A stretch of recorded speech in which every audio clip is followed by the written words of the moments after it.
1,50,000 రూపాయలు వినాయకుడు, మండపానికి 1,00,000 రూపాయలు, అదే విధంగా డీజేకి 1,00,000 రూపాయలు, తీసుకురావడానికి 20,000, 20-30,000, మళ్ళా నిమజ్జనం చేయడానికి లక్షలలో ఖర్చు పెడతారు. కానీ అయ్యగారి దగ్గరికి వచ్చేసరికి మాత్రం 1 రూపాయి కూడా మీరు బయటకి ఇవ్వరు.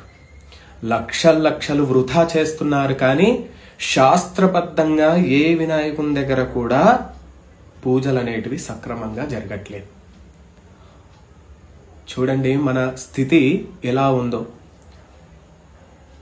ఇప్పుడు కుప్పి గంతులు వేసి రేపు పొద్దున పడుకొని అలసిపోయి ఆరోగ్యం మొత్తం ఖరాబ్ చేసుకుంటారు. కానీ 100 ఏళ్ళు బతకండ్ర నాయన అని చెప్పేసి ఆశీర్వచనం చేసే అయ్యగారికి మాత్రం 10,000 రూపాయలు అడిగేసరికి ఊకో పంతులు 10,000 రూపాయల పక్కన పంతులు 5,000 రూపాయలే తీసుకుంటున్నాడు అని చెప్పేసి కూరగాయల బేరాలు ఆడుతున్నారు. మీరు ఎవరు కూడా అయ్యగారి దగ్గర కూరగాయల బేరాలు ఆడకండి. అయ్యగారు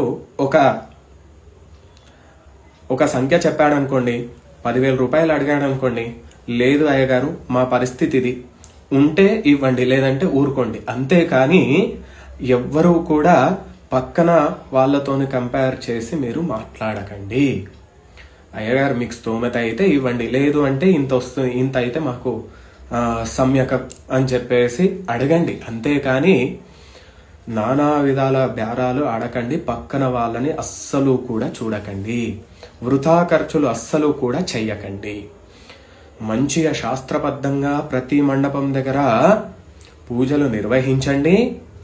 భక్తి శ్రద్ధలతో మహాగణపతి యొక్క ఆరాధన చేసుకొని మహాగణపతి యొక్క కృపకు పాత్రులవ్వండి. శివానుగ్రహమస్తు.